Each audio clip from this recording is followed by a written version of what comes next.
Why do we need to go to church? Pag-usapan natin yan. Welcome po sa Diakonos. This is our 8th Bible study. Purihin po ang Panginoon. Sa panahon po natin ngayon, marami ang lumalapit sa church having a consumer mentality. Laging tinatanong, ano makukuha ko dyan? Will I like the topic this week? Will I enjoy the music? While it is alright to consider these questions, these should not determine why we go to church po. Sa halip, dapat nakafocus tayo on the opportunity to serve one another, to display our love to others, and to hold each other accountable as disciples of Christ. Moreover, in an era where we have YouTube and Facebook channels na nagpipreach po ng word ng Lord, napakahalagang tanong, why bother going to church? While online resources po are valuable, hindi po nito kayang palitan ang essential aspect ng fellowship.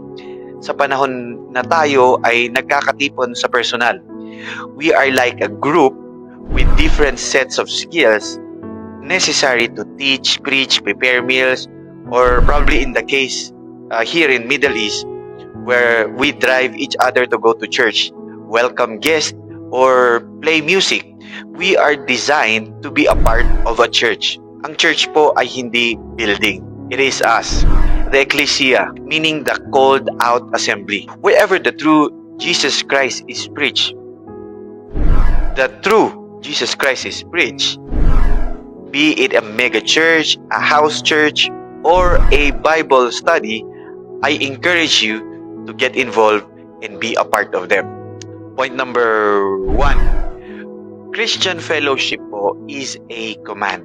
In Hebrews 10:24-25, sinasabi, sikapin din nating gisingin ang damdamin ng bawat isa sa pagmamahal sa kapwa at paggawa ng mabuti. Huwag nating kaliligtaan ang pagdalo sa ating mga pagtitipon gaya ng ginagawa ng ilan. Sa halip, palakasin natin ang loob ng isa't isa, lalo na ngayong nakikita natin na malapit na ang araw ng Panginoon. Christian fellowship is a vital part of our faith. Hindi po natin dapat i-DIY ito. The Bible commands us to not neglect meeting together. Regular fellowship po encourages and strengthens us, helping us to grow in love and good deeds. Point number 2. We are the body of Christ. In 1 Corinthians 12:18-20, it says, ngunit nilikha ng Diyos ang ating katawan na may iba't ibang parte ayon sa kanyang nais. Kung ang katawan ay binubuo lamang ng isang parte, matatawag ba natin itong katawan? Ang totoo ay ang katawan ay binubuo ng maraming parte, ngunit iisang katawan lamang ito. We are all part of body of Christ. Lahat tayo ay merong different and unique roles and functions. Ang ating participation sa ating local church ay essential for the body to function properly. Every member is important. Yes po, lahat tayo na miyembro ay importante. At together, we make the body complete. Point number 3. The church is a place for worship and service. Colossians 3:16. Manahan nawang sagana sa inyo ang salita ni Kristo ayon sa buong karunungan. Kayo'y mangagturuan at mangagpaalalahanan sa isa't isa sa pamamagitan ng mga salmo at mga himno at mga awit na ukol sa Espiritu. At magsiawit kayong may biyaya sa inyong puso sa Diyos. The church is where we come together to worship God, to teach, or to admonish, and to grow spiritually. It is a place where we serve one another and work together for the kingdom of God. So bakit po ulit tayo kailangan pumunta sa church? 1. Christian fellowship is commanded, utos ito ng Diyos. 2. We are the body of Christ. Tayo ay nilikha for a particular function sa church. 3.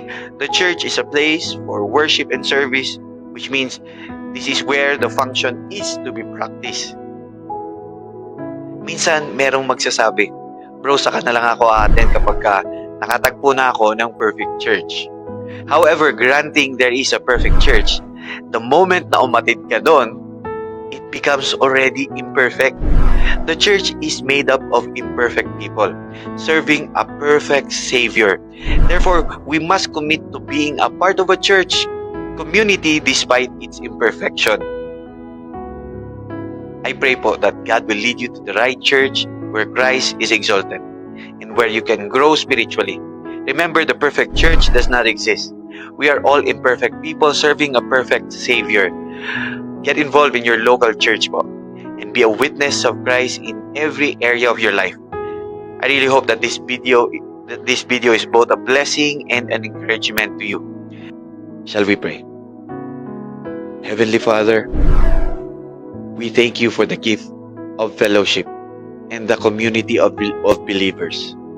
Tulungan niyo po kami na maintindihan ang importansya ng pagtitipon-tipon as your church.